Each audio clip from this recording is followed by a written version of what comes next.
All right, game time. Let's see if we can get over 2,400.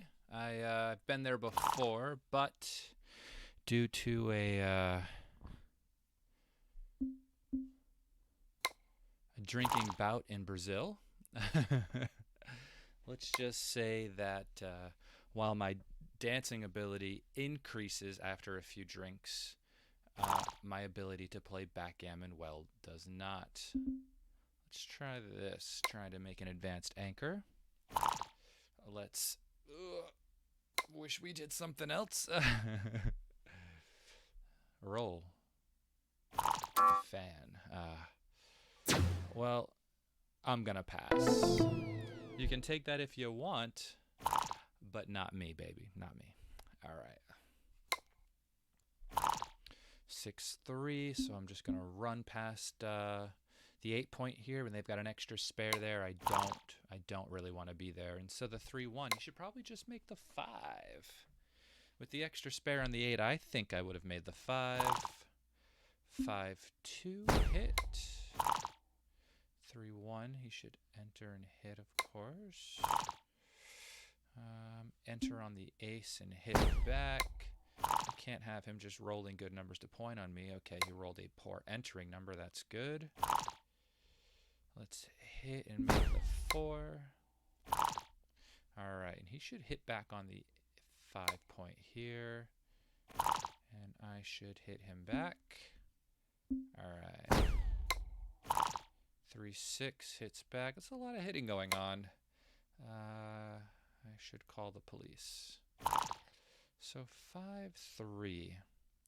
I could make this, but I have him outboarded. Maybe I'll just do this and hit on the outside. Maybe he enters funny. Maybe you don't. And now I'm going to make this outside point. 15.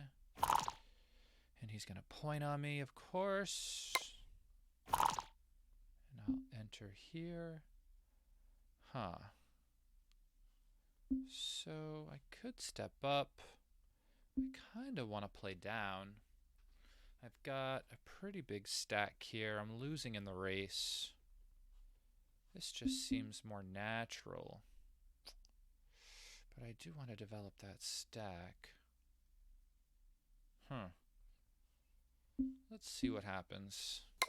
I don't generally like moves like that, but I do have to develop the stack. Alright, 4-3. That worked out. We've got our 20-point anchor, so I don't really have much to complain about except for the fact that my talking is making me run out of time. He has all of his time. I have none of my time. So this hits. Should I hit? Yeah, let's go for it.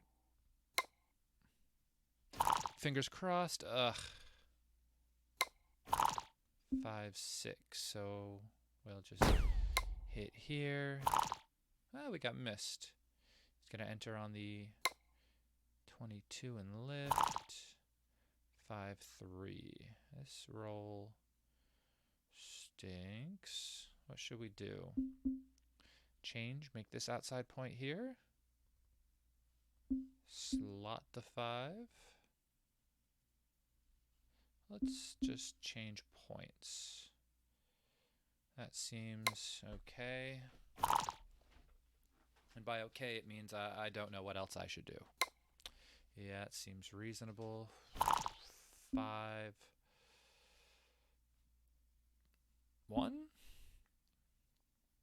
I mean, the race isn't that bad. Maybe I just do this. Hope to make it next go around. Well, now he can play whatever he wants, though, right? Because I'm not going to hit him with my board like this, or am I? Do that? Ugh. What could go wrong? Everything, I guess. Alright. I don't really like doing that. Ooh. He's gonna hit me. I feel it. He didn't hit me. Okay, let's roll a fucking terrible number. Wow. That was a bad sequence there. He gets the point on me. Yay. 1, 5. Yikes. I felt like I should be getting a cube right about then. You know, he's at a 4-away score where Gammons kind of just pick up the whole match. So if he doubles me here, I have to pass, but he didn't, so his position's going to get a little awkward. He should just play open. Ugh, fuck. Well, he's playing on, it appears. Ooh, not anymore, you're not, bitch. What now? Something like that.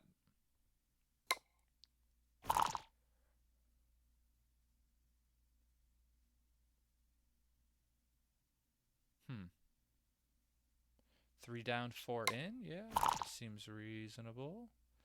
Let's just do this. Try to make some points. Wow. Can imagine what my PR is going to be this game. Hey! 6-5. Let's just cover that. I mean, with an open 6-point, my position's pretty bad. Oh, it's getting better. 6-5, of course. What a great roll. I got to try to hit him on the outside now, of course. I missed. Typical. If he doubles me, I have to take this. He's 6 away. Oh, wow. What a fucking roll. Just makes the bar like it's nothing. Will I take this? Yeah, he might get awkward. Am I going to run off this? I mean, 6 something, 6-4. No, I'm just going to run. Just going to run. He doesn't really want to leave a shot for me. Let's go 5 and just cover just in case. 6-5, I get to roll a 4. Boom! Alright, and let's just give him the stick back. Should we? Nah, let's just try to play on.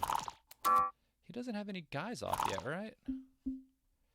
So it's just kind of like a free roll for the G.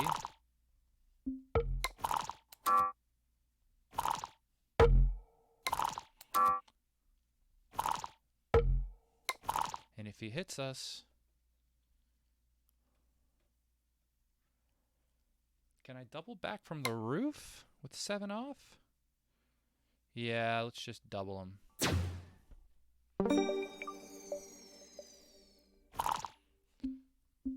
It could be still too good there, but it's unlikely. So after I run 6-4, he should just make the 2-point.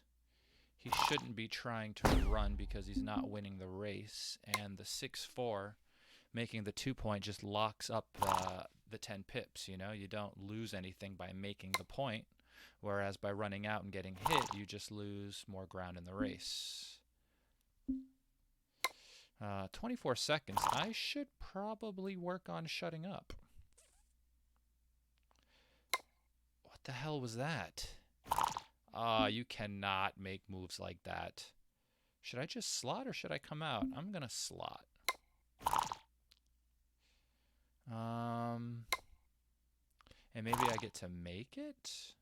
So I do, and then I'm going to hop out, try to get a little bit of control, and if he hits me on the outside, I get shots back on the guy on the 3-point. I cannot believe he put the spare on the ace point like that with the pick and pass. That just seems crazy. So 2-6. If he enters poorly, I'm going to double. Maybe it's a play on. This looks more like a play on. I'm going to see if I can roll an ace. I do not get to roll an ace. 1, 2, 3, and then down. I'm just going to play on still. Oi. 2, 3, and then I'm just going to slot.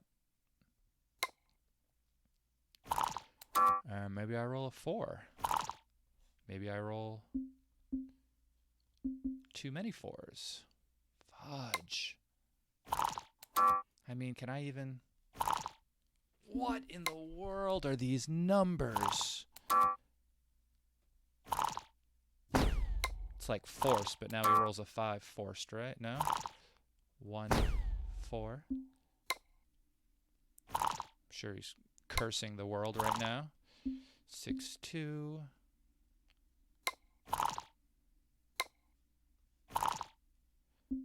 All right, that's a good sequence.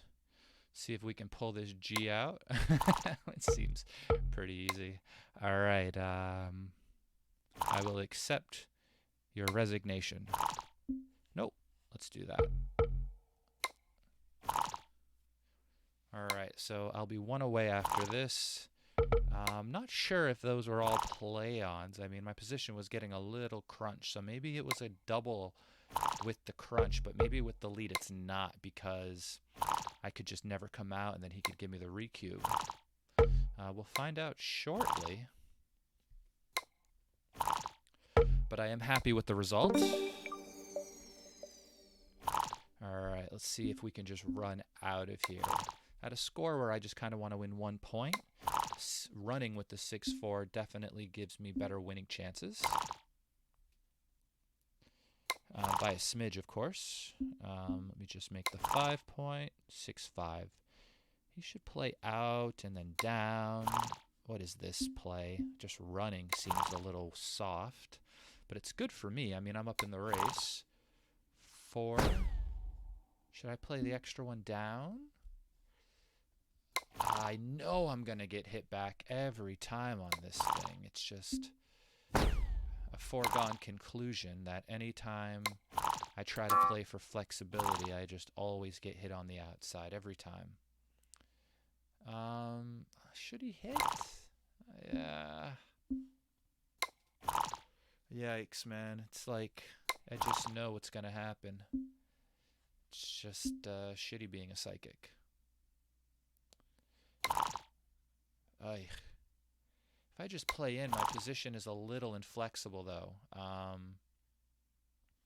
me just slot the 4 point. Do this and slot the next one. Maybe I get to hit the other guy. 3 and then 4. And how long is this position going to hold up? Ah, he does that move. All right, that was pretty good. I'll just slot the bar now. Maybe I'll still get a shot at the other guy. I'll make the bar. Because I might be getting a shot soon. Might be. Might be. Oh. Might be.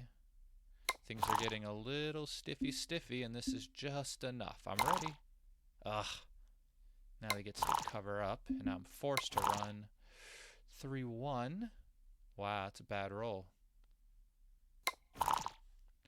5-3, I'll just stick around. Oh, double 3s. What a roll. Wow. That is a perfecta if I have ever seen one.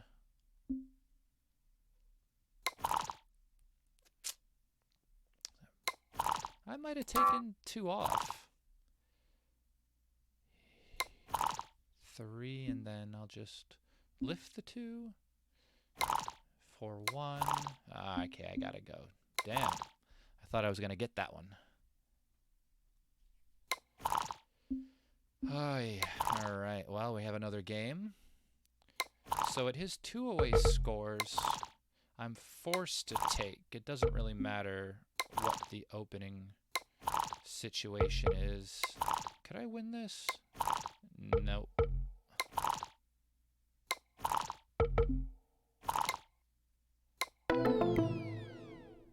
All right, we got 14 seconds left. Even if he opens with a good roll like this, this is one of those automatic take sort of scores, where when he cubes me, I just have to take. I'm not really losing much by taking, so regardless of the outcome, I just have to do this and play a little bit more cautious for the G's. Double six, okay, that'll work. What's he going to do with this roll? Make the outside point? Play in, step up? Slot. Alright, let's just hit it and go. Ah, he hits back. Maybe I should have jumped forward with both. Nah, let's come in here and then play the 5 down. Yeah, that looks better. I don't want him just to attack me on the 5 point. So, that's a perfect roll. Now, he should he slot? I need a 6. I said I need a 6.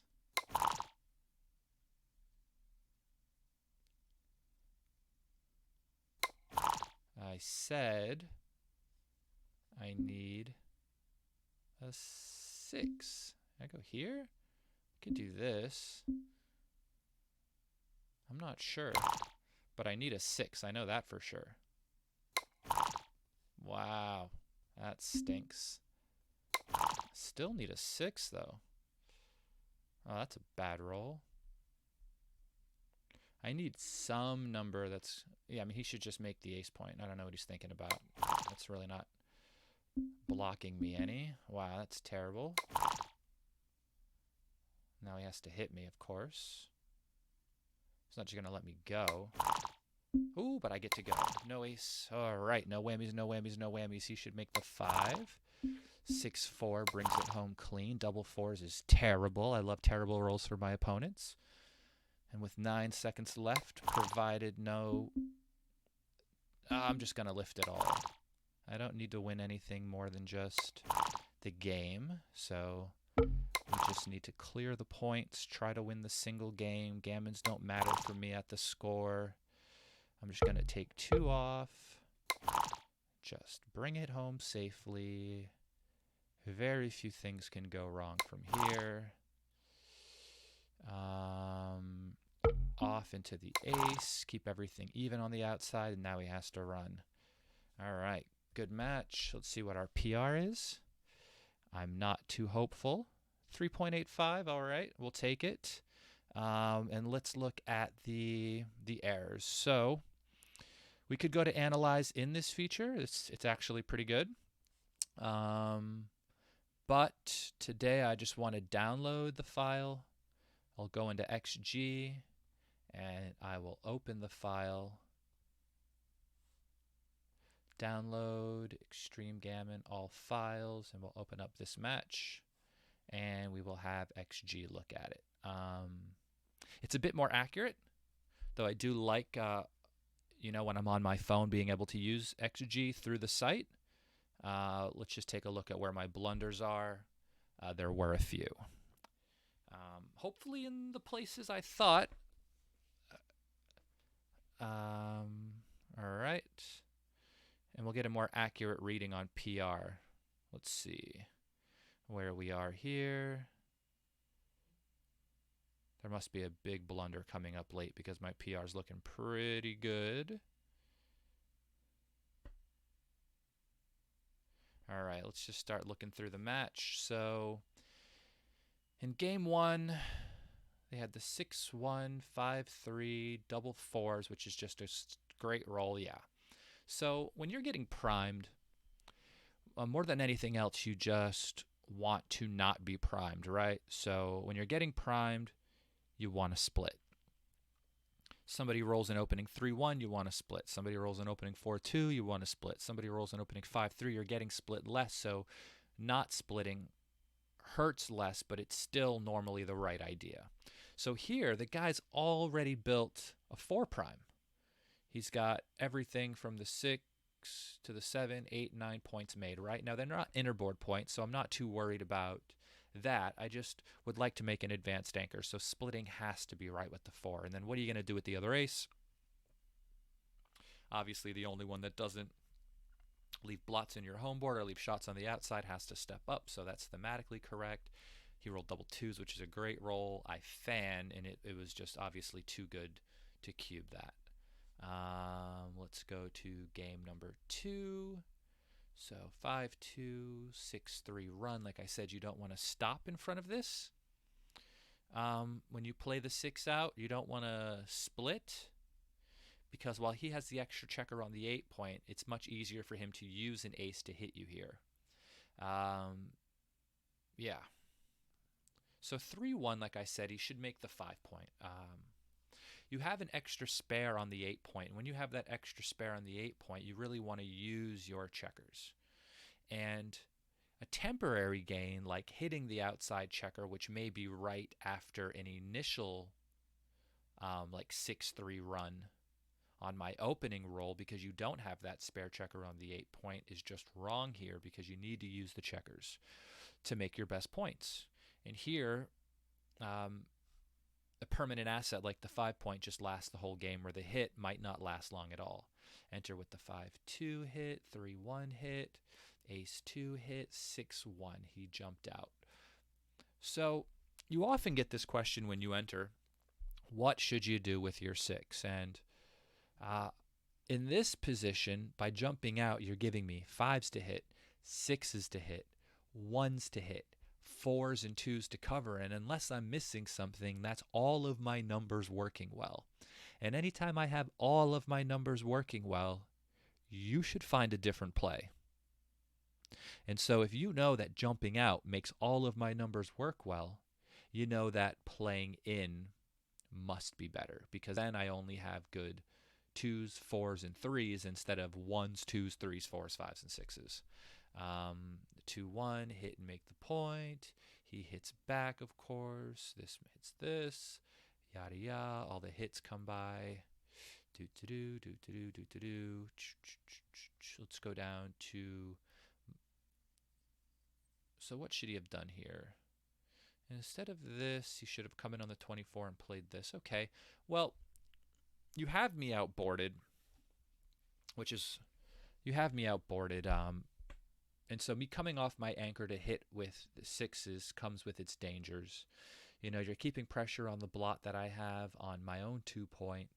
And if I do hit you, you know, the 6s are duplicated to cover that blot as well. So yeah, I can see this being the best play. And it's just ultimately a more flexible play, because in order for me to hit you, I have to break the points. And with the blot in my home board, it's just a better way to increase your flexibility. So what should I have done here? So I should have just slotted the 5 and kept the outside point. Okay. Yeah, I mean, I thought about this because I only really get hit back with 2s, and maintaining points is a good thing. But because I didn't have really any spares to cover it, I decided against it, and that was wrong. His double 2s were good here. My 5-1. Yeah. Okay, so this is where my PR is deserving, because it's not like I don't know this. I mean, obviously I should just cover. What's nice is that my 5-1 was right, though, right? You know, a lot of people might just play to the 9 point thinking that the 2s don't hurt that bad, but if you look at the race after I make the play, I'm only down by 6 pips, which is not a lot.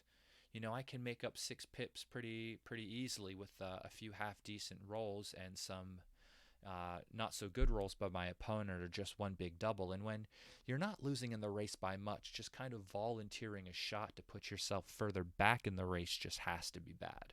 So this is why I made this play. And the reason why I made this one, I just wasn't feeling smart in the moment. I mean, clearly terrible things should happen to me. You know, when I hit, he could just roll a 2 and I could just fan. You know, hitting is something you do in this position when you have the other guy outboarded.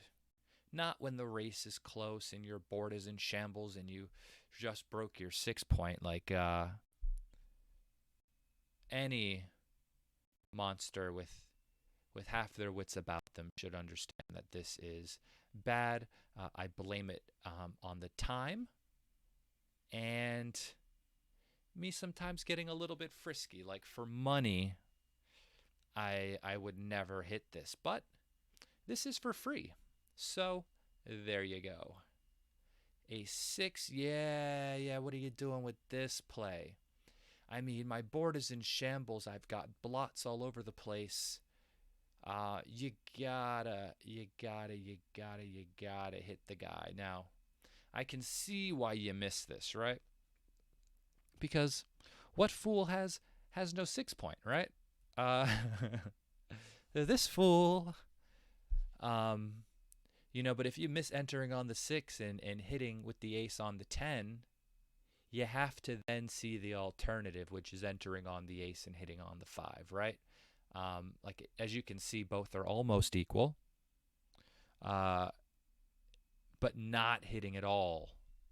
Not hitting at all just is against the rules. So double ones is a bad roll, and I should have been cubed here. I said this, right? He's at a 4-away score, which means the value of his gammons just go up tremendously. He's going to win the match, right?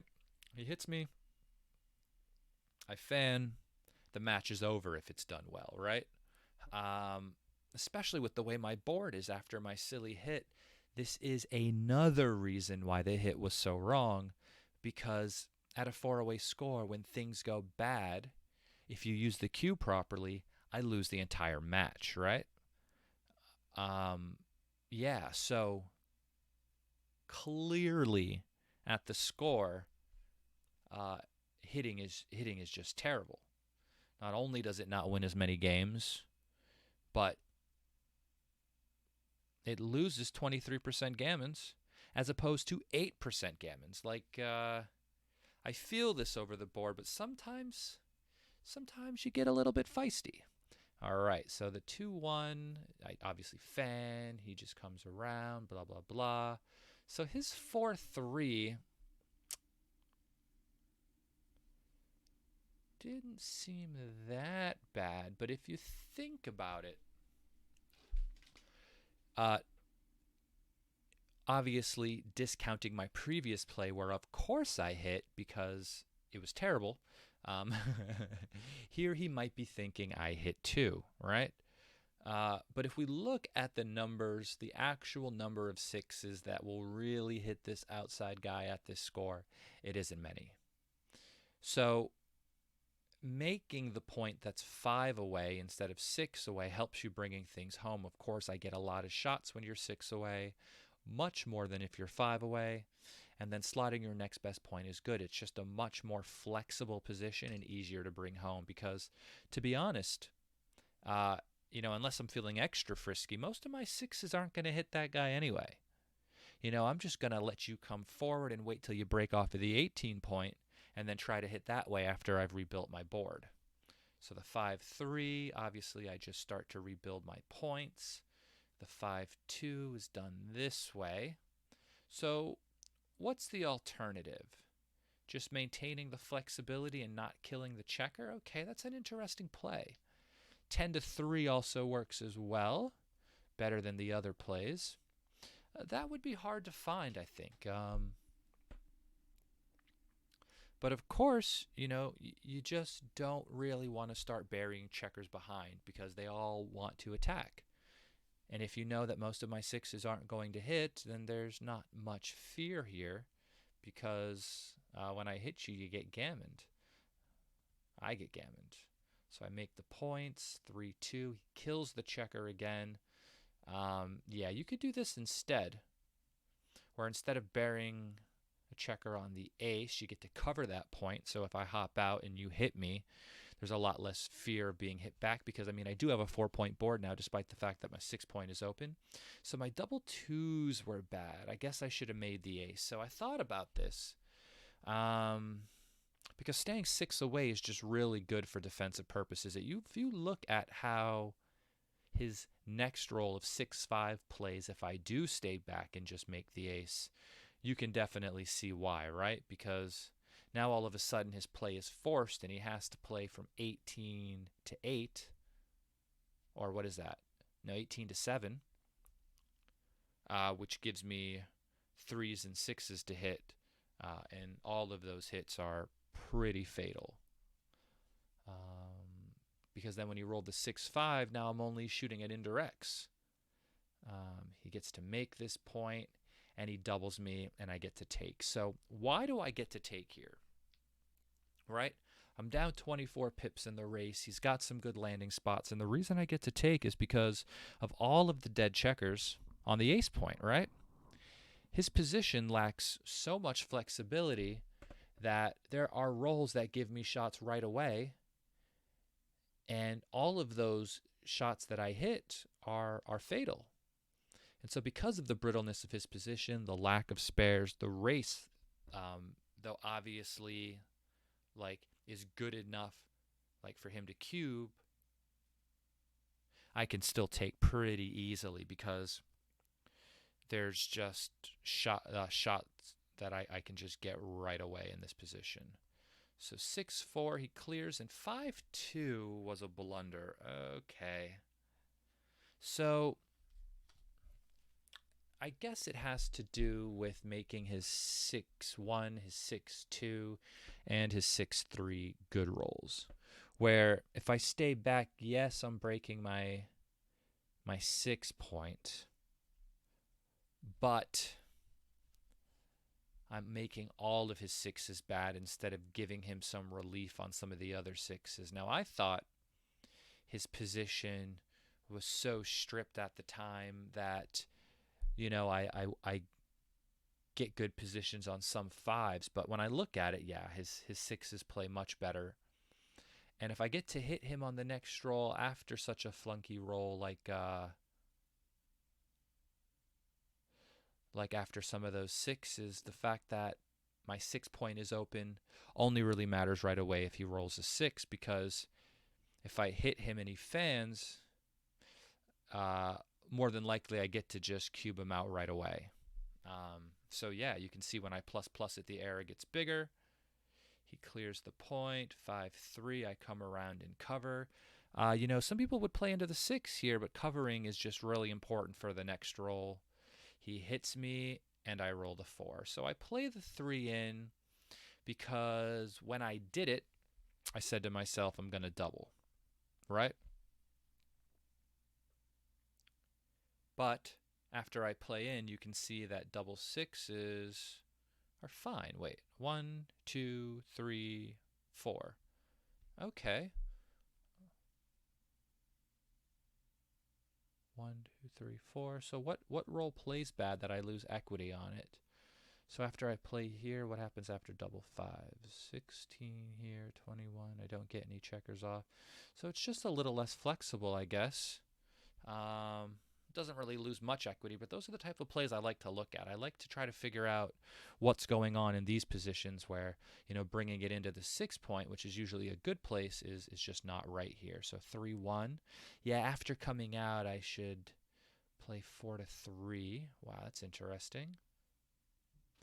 And yeah, after he hits me, I just double from the roof because I don't have the opportunity to win the gammon anymore.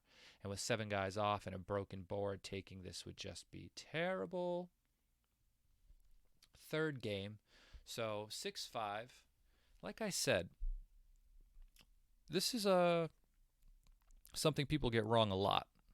After I run, when you roll a 6-4 next, you're not winning in the race, right? So running should not be your game plan, because anytime I roll a 2, you just lose all of that extra ground in the race, and while you were only 1 pip behind before, now you're many more behind, right? What you should do after I roll an opening 6-5 run with the 6-4 is make the 2 point. There is zero risk in losing any ground in the race because you're making a new point, right? And that is a very, very big upside. So here I roll 2s, which is my best roll in this position, I'm assuming. I get to make the 11-point hit and make the 4 point. He rolls double 5s, Um, yeah. So bar 2013-8-612 is just much better. So when making the ace point, you're kind of abandoning your priming game, right? And when you're abandoning your priming game like this, you like to have as many checkers in the zone as possible to try to continue your attack, right? You don't want to be stripped for ammunition when I enter, because then you start breaking down points a lot earlier, and it's much harder to keep that guy blitzed when you have less material in the zone. So when you enter on the 20, you play 6 to 1 2 pointing on him, and then you figure out what the best next 5 is. And jumping out is clearly inferior because I get to hit back with all threes, and all of my ones that were bad for not entering now are made good by being able to hit on the 15, right? It's a lot better if I hit you loose on the 20 for you because you get all those direct and then indirect shots, whereas if you allow me to hit with an ace on the outside, you only hit back with double fives and 6-5.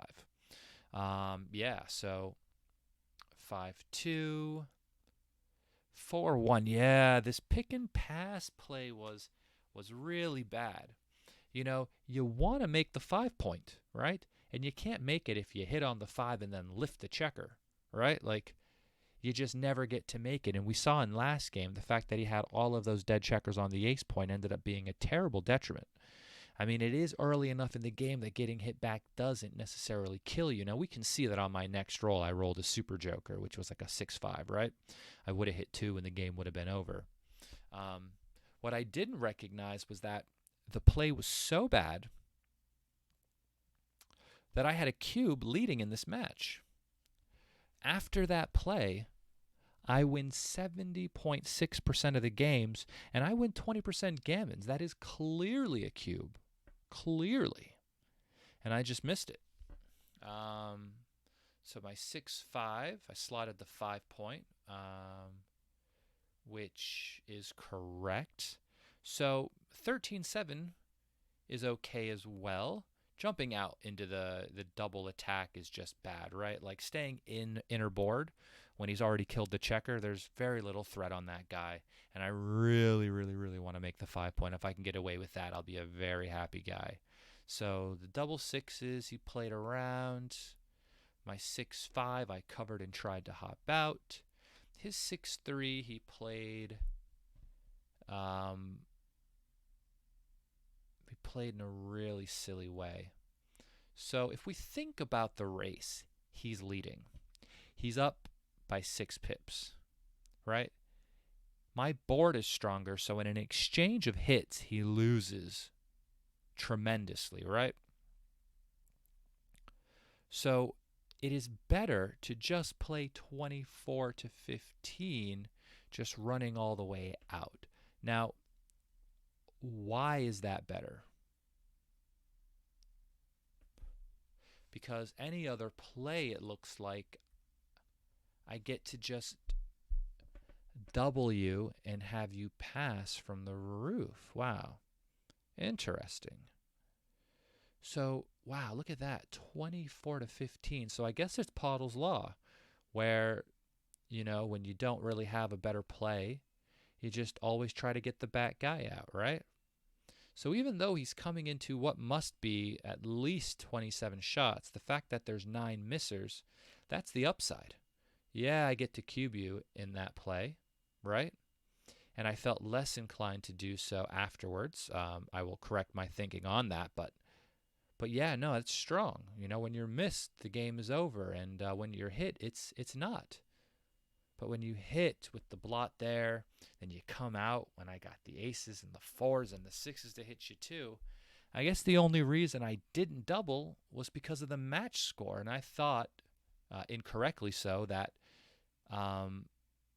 that would be game over. So I didn't double, but the equity of this position is so high, it's almost a play on anyway. Let's hit ++ here. Yeah, the equity of the position is so high, it's almost a play on anyway. 6-2 I hit here. Double 6s. So I messed this one up. So I should have made the 7, brought the 5 in, then made the 2 and left the blot on the ace point. Okay. Interesting. So if we look at the final positions here, I've got 3s, 4s, and 5s to make the 3.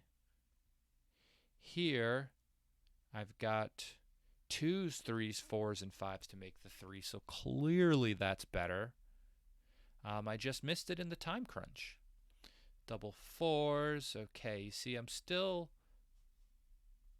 playing on. It's just huge to play on here. The double 4s, the double 5s for him.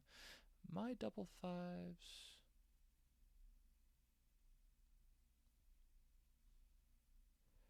What is this from the original position? So I make the ace, and I should have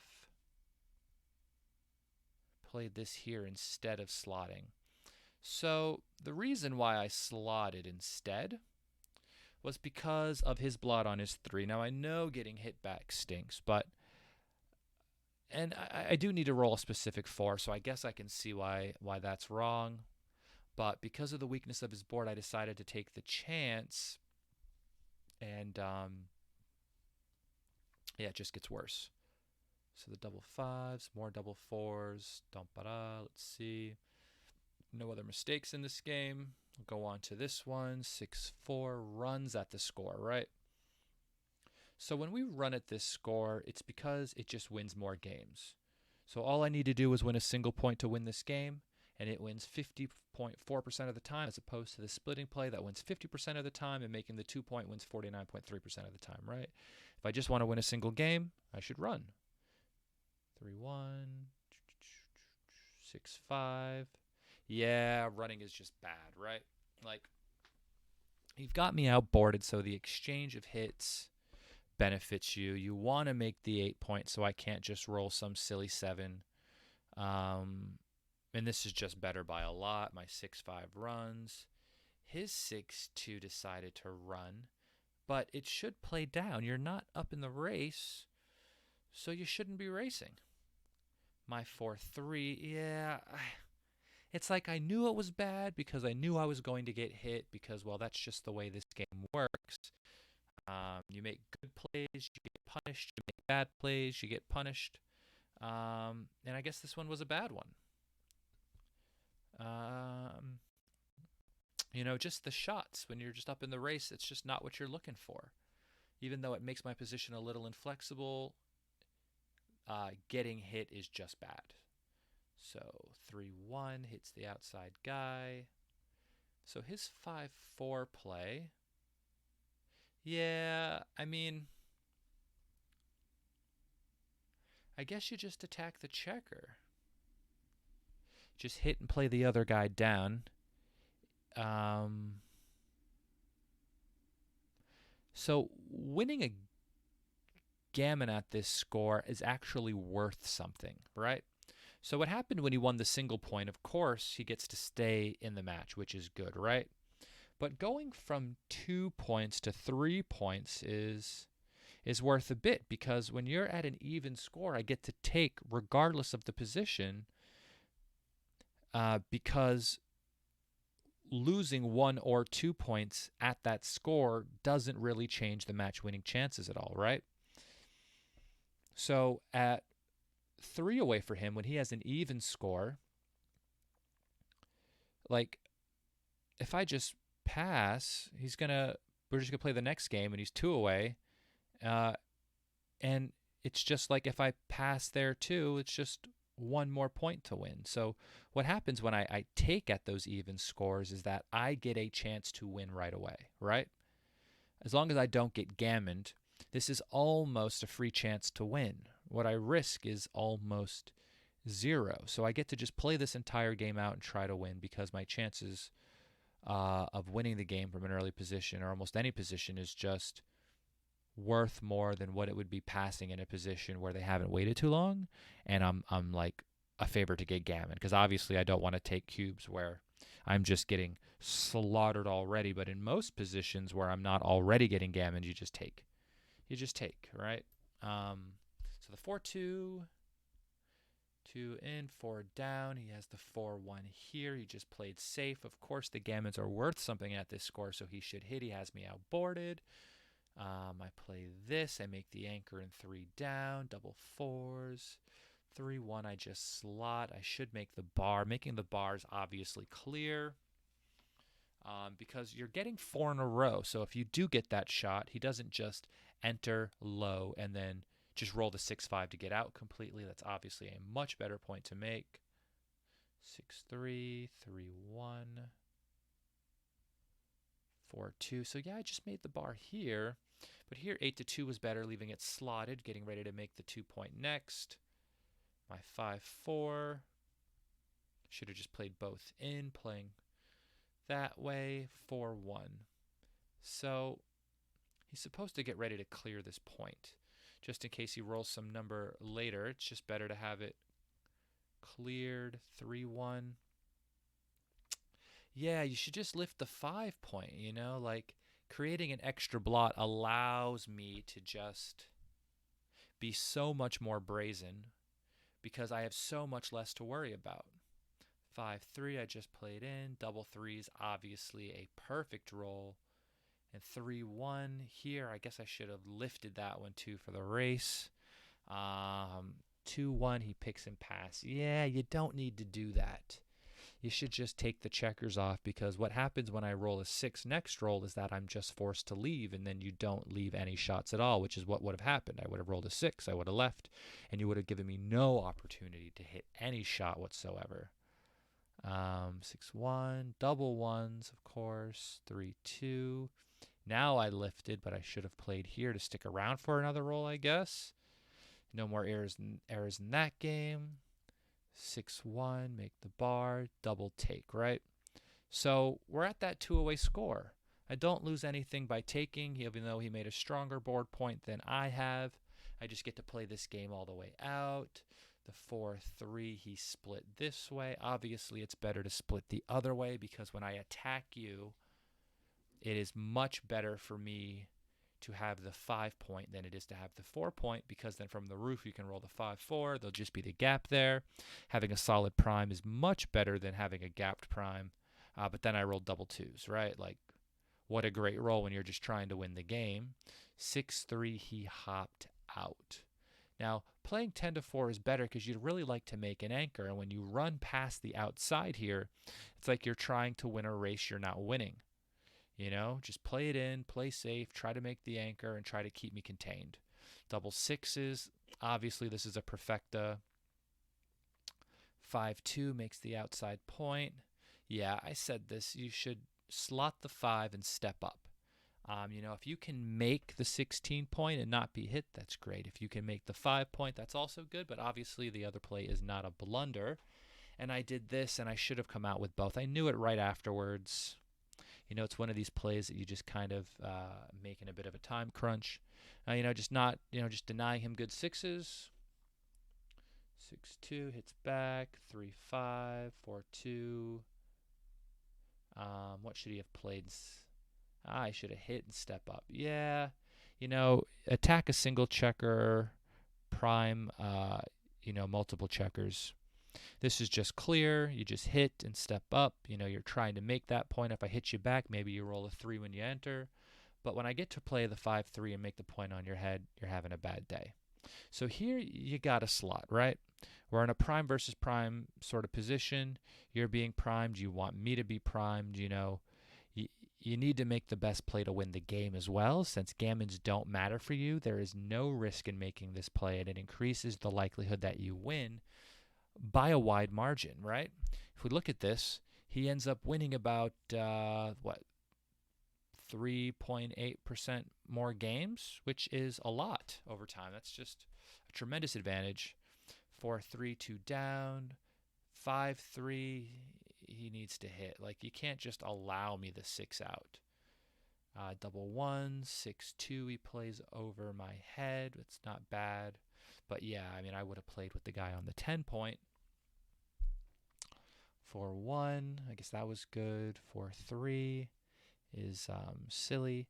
Like, you can't just give me 6s out. You see how flexible he's allowing himself to play by hitting me? What's funny is that with the 5-4, I don't even hit you back. I do get to hop out, but you have the opportunity to roll the ace. My 5-4 clears. His 5-4 makes the ace point, but it looks like making the 3 was a lot stronger. Yeah, no, I thought about this, right? You got to attack the single checker and just try to prime multiple checkers. Here, you just attack. Look what happens when I roll double threes next roll, right? Like I'm still on the roof, and you have the opportunity to make the 5, which would be a tremendous gain. He wouldn't have been able to on his next roll. He could have made the ace, but giving yourself the opportunity for things to go right can never be wrong. Double threes, then played the 5-1 as a pick and a pass, but you can't pick and pass because you need to make the point in order to win, right? 6-3, and I get missed, and the rest of this just comes home. My double threes, I guess I should have taken the 2 off. Denying him good 4s. I mean, his board is already broken. I win a lot more games because his board is already broken this way. And if he rolls a 4 that doesn't include some other bigger number, what happens is he has to crunch even more. So, yeah, I can see that. And then the rest of it just goes all the way down. All right. Well, that is the match, and that is the analysis. Hope you liked it. Have a good day.